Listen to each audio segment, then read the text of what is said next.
Just দারুণ ছিল খেতে, এটা দারুণ। এঁচড় দেখো, এঁচড়টা কি সুন্দর দেখতে। তো হ্যালো এভরিওয়ান, আমার নাম শর্মিষ্ঠা, আমি ব্যাঙ্গালোরের একটা পিজিতে থাকি।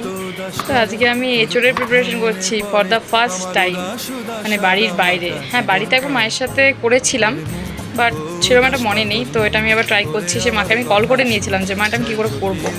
তারপর সেরকমই ফোড়ন দিয়ে কুচনো পেঁয়াজ দিয়ে দিলাম, দিয়ে ওটাকে বেশ কিছুক্ষণ ভাজা ভাজা করে তারপর ওটাতে টমেটো কুচি দিয়ে তারপর ওটাকে বেশ অনেকক্ষণ ধরে ভাজছিলাম। লাল লাল করে ভাজা হয়ে গেলে যখন এটা বেশ অনেকটা ভাজা হয়ে যাবে, তারপর আমি একটা ওই আদা রসুনের পেস্টটা ওটা দিয়ে দিলাম।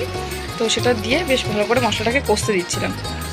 কষতে দিয়ে ওই গুঁড়ো মশলাটা, যেটাতে ওই জিরে ধনে আর লঙ্কা গুঁড়ো হলুদ গুঁড়ো ছিল, তো সব কিছু দিয়ে যখন বেশ ভালো করে ভাজা ভাজা হয়ে আসবে, যখন তেলটা ছেড়ে, তারপর সেটাতে ভেজে রাখা আলু আর এঁচড়গুলো দিয়ে দিয়েছিলাম। এঁচড়গুলো আমি আগে থেকে একটু সেদ্ধ করে নিয়েছিলাম ভাজার আগে। তো সব কিছু দিয়ে যখন রান্নাটা প্রায় শেষের দিকে, আমি তখন ভাবছিলাম চিংড়িটা হলে কি ভালো হতো।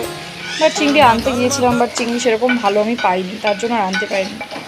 তো তারপর ভাবলাম যে চলো চিংড়ি ছাড়াই খেয়ে দেখা যাক কেমন হয়। তো আর হ্যাঁ, তোমাদের যদি আমার ভিডিওগুলো ভালো লাগে তো লাইক শেয়ার কমেন্ট করতে ভুলো না।